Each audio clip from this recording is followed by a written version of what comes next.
Sure, but you already said it. I didn't think you meant it as an insult because you already said correctly, it's been reported that Ukraine was prevented from negotiating a peace settlement by the former British Prime Minister acting on behalf of the Biden administration. So of course they're a satellite.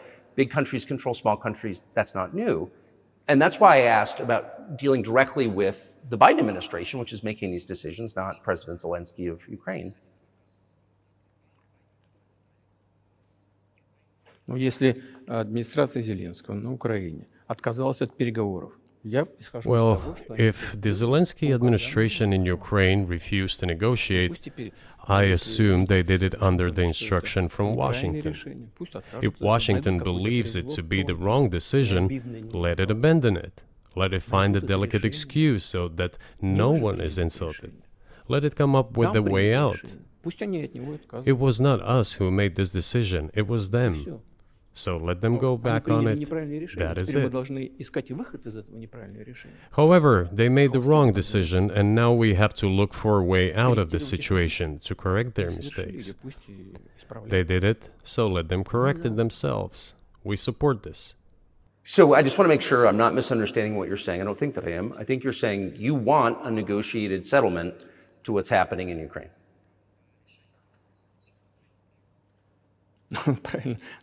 Right.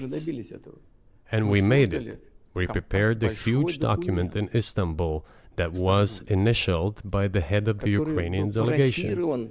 He affixed his signature to some of the provisions, not to all of it.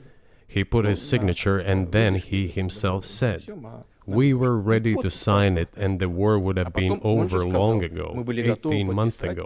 However, Prime Minister Johnson came, talked us out of it, and we missed that chance."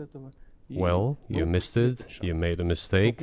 Let them get back to that, that is all. Why do we have to bother ourselves and correct somebody else's mistakes? I know one can say it is our mistake. It was us who intensified the situation and decided to put an end to the war that started in 2014 in Donbass, as I have already said, by means of weapons. Let me get back to furthering history. I already told you this. We were just discussing it. Let us go back to 1991, when we were promised that NATO would not expand, to 2008, when the doors to NATO opened to the declaration of state sovereignty of Ukraine, declaring Ukraine a neutral state. Let us go back to the fact that NATO and US military bases started to appear on the territory of Ukraine, creating threats to us. Let us go back to coup d'etat in Ukraine in 2014. It is pointless though, isn't it? We may go back and forth endlessly, but they stopped negotiations. Is it a mistake?